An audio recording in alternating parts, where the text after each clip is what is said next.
Assalamualaikum warahmatullahi wabarakatuh. Apa kabar semuanya?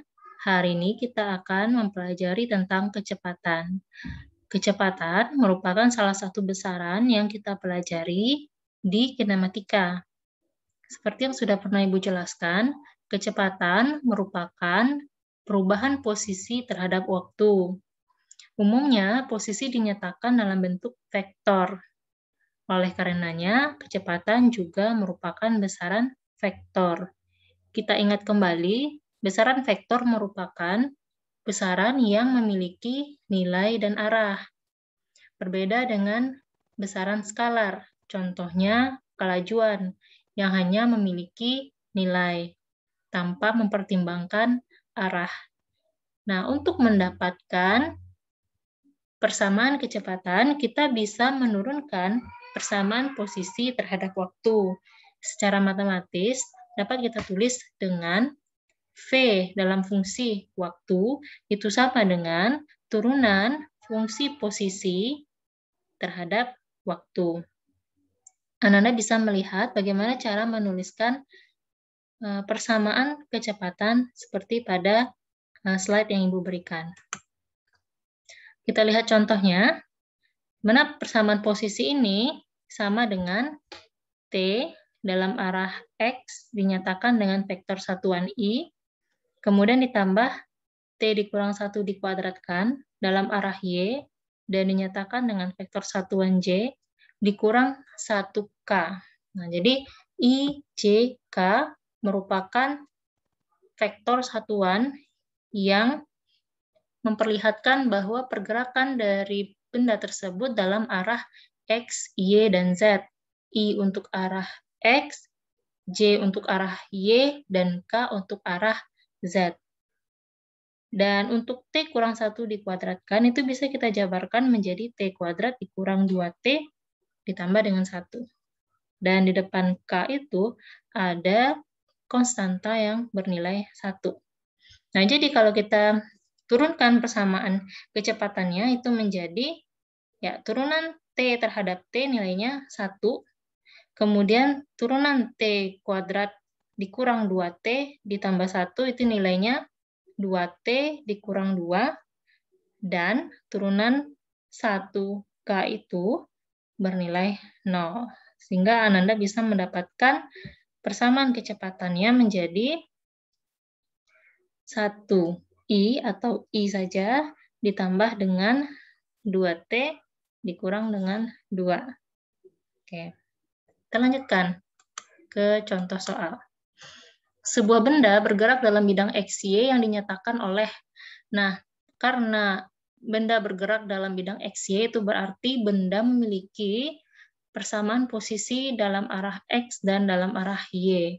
Kita bisa lihat, untuk persamaan posisi dalam arah X ditulis dengan XT, itu nilainya sama dengan 2T pangkat 3 dikurang T kuadrat. Sedangkan untuk Y, nilainya sama dengan 3T kuadrat dikurang 2T ditambah 1.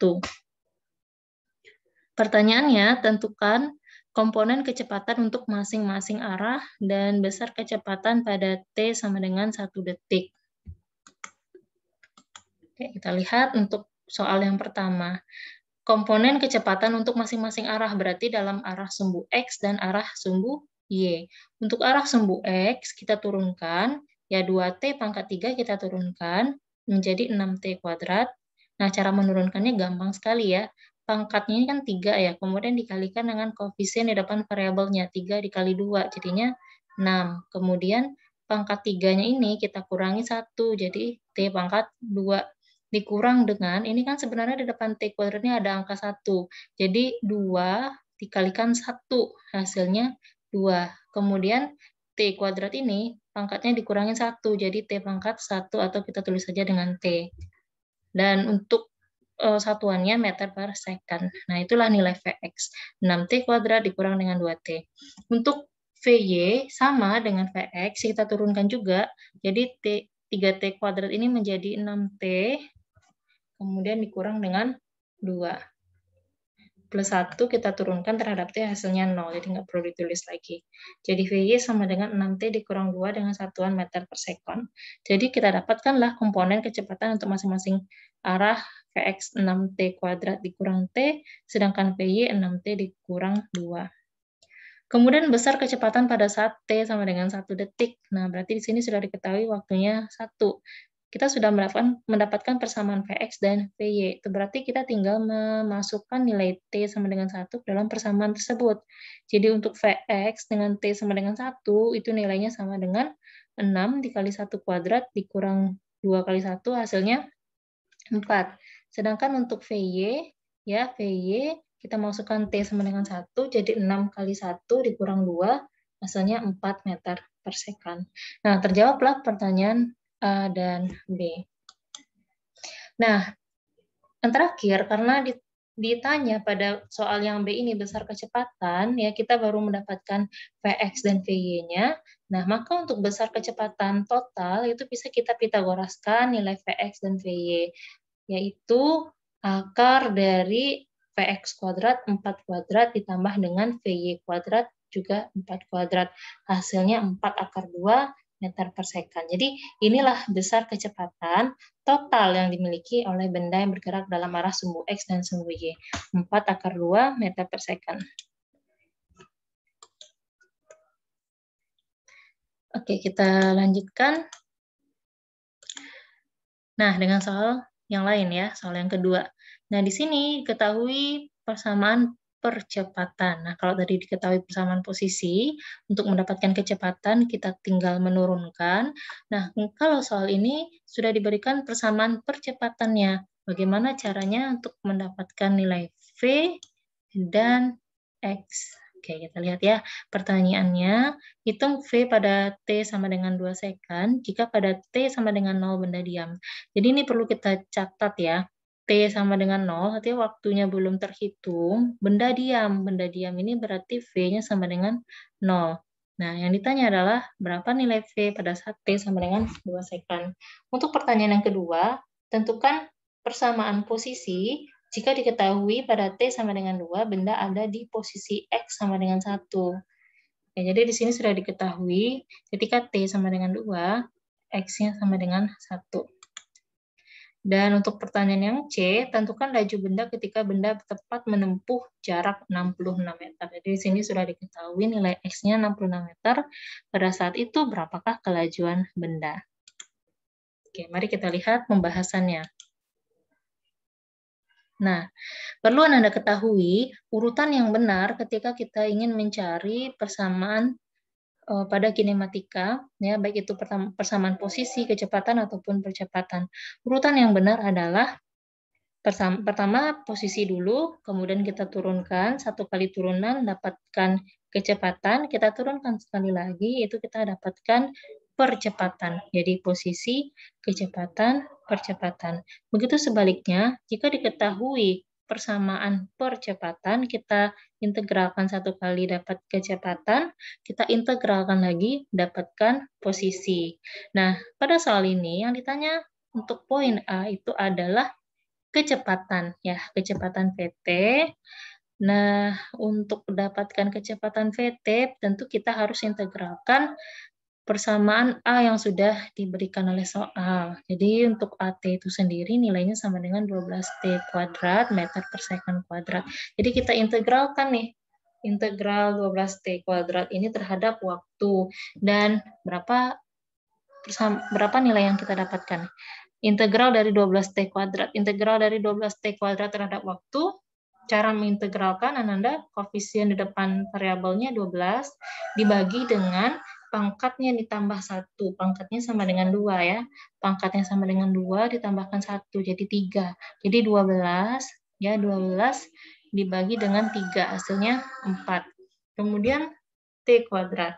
Pangkat dari T kuadrat itu harus kita tambahkan 1, jadinya T pangkat 3.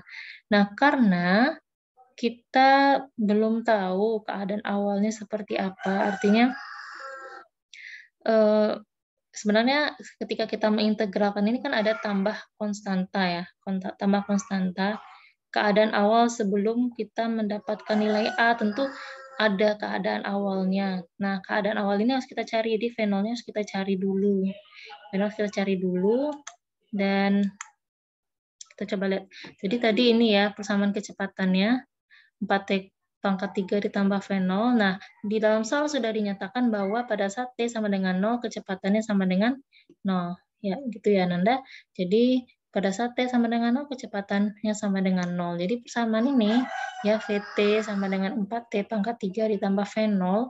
Coba kita masukkan nilai T sama dengan 0. Oke. T sama dengan 0 dan V-nya sama dengan 0. Nah, berapakah nilai V 0-nya ini? Itu yang mau kita cari. Jadi, V ketika waktunya sama dengan 0 ini kan, sama dengan 4T pangkat 3, T sama dengan 0 dimasukkan ke sini, kemudian ditambah V0. Nah, V0 itu sendiri ya, pada saat T sama dengan 0, kecepatan sama dengan 0. Berarti di sini kita tuliskan sama dengan 0. Oke, 4 dikali 0 pangkat 3, berarti 0 ya. Ini 0 ditambah V0 sama dengan 0. Itu berarti V0-nya sama dengan 0.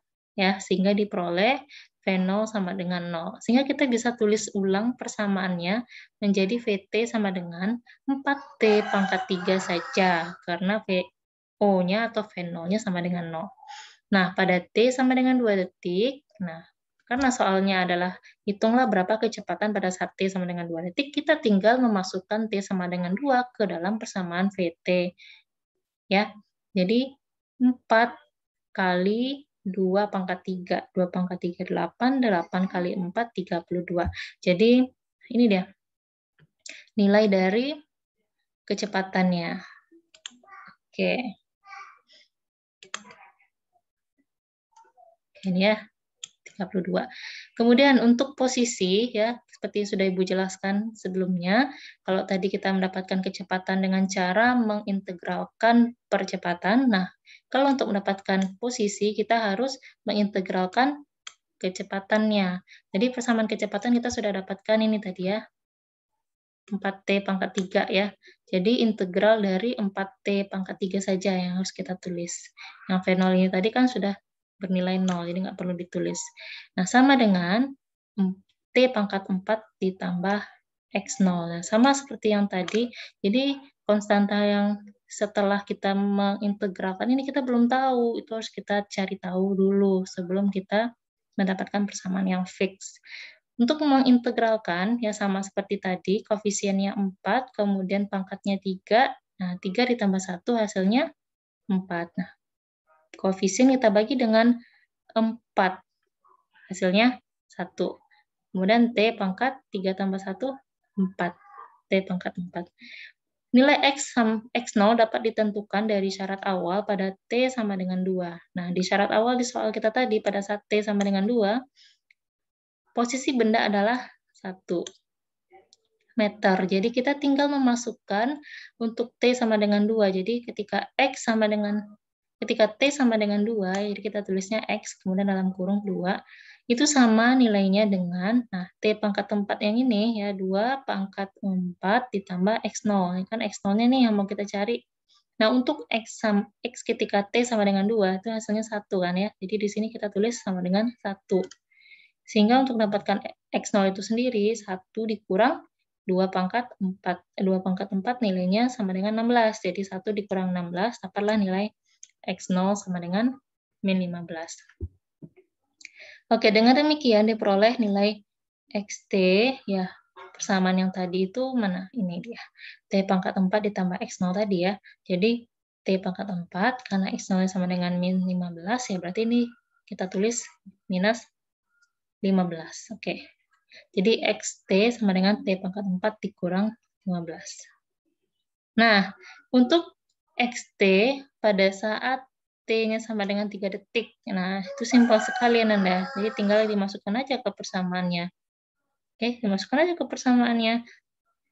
T pangkat 4, berarti 3 pangkat 4 dikurang 15. Hasilnya sama dengan, nah, silakan dicari.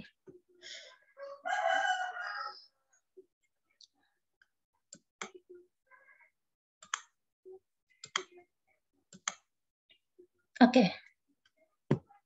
Nah, tadi yang Ibu jelaskan ya di soal yang pertama, tadi kan kita baru sampai mendapatkan nilai kecepatan ya. Untuk mendapatkan nilai percepatan, tinggal kita turunkan persamaan yang terakhir kita dapatkan tadi. Kita lihat kembali. Nah, ini kita udah dapatkan Vx dan Vy ya. Untuk mendapatkan percepatan dalam arah sumbu X, berarti kita tinggal turunkan 6T kuadrat dikurang 2T. Untuk mendapatkan percepatan dalam arah sumbu Y, berarti kita tinggal turunkan 6T dikurang 2.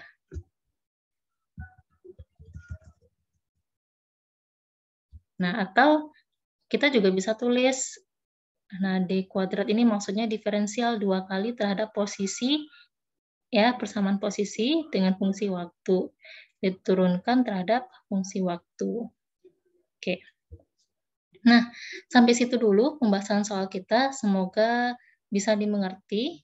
Apabila ada yang ingin ditanyakan, silakan hubungi Ibu atau berikan komentar pada video ini. Terima kasih semuanya. Assalamualaikum warahmatullahi wabarakatuh.